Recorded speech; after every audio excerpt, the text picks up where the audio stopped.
देशी और विदेशी कंपनियों द्वारा भारत में ही वस्तुओं के निर्माण पर जोर देने के लिए मेक इन इंडिया का आगाज प्रधानमंत्री नरेंद्र मोदी ने जोर शोर से किया।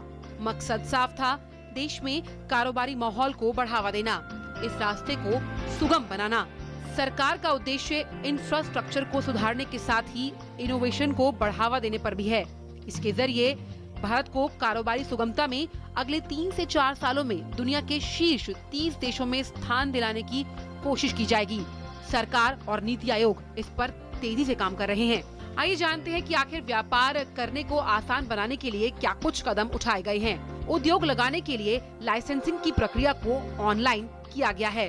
अब ये सेवाएं अब ई-बिज़ वेबसाइट पर उपलब्ध मिलेंगी। आवेदन करने वाले फॉर्म का सरलीकरण किया गया है ताकि आवेदक को परेशानी न उठानी पड़े। लाइसेंस की वैधता को भी बढ़ाकर 2 वर्ष से 4 वर्ष कर दिया गया है।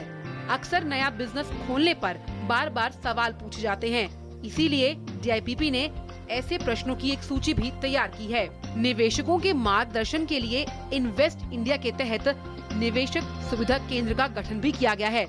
व्यापार खड़ा करने में दिक्कत ना हो, इसलिए अब नए बिजली कनेक्शन भी आसानी से मिल जाएंगे। रक्षा से लेकर फार्मा तक FDI नीति को सरल बना दिया गया है। सरकार के इन कदमों के कारण इनोवेशन के लिए माहौल बेहतर होना शुरू हुआ है। युवा नए कारोबार शुरू करने के लिए प्रेरित हो रहे हैं। मकसद है कि भारत कारोबार करने के लिहाज से बेहद सुगम और अत्यंत साधारण स्थान बने। कारोबारी सुगमता में भारत ने 12 पायदान की छलांग लगाई। बैंक करप्सी कानून और राष्ट्रीय कंपनी कानून ट्रिब्यूनल बनाए जाने से काफी मदद मिली है।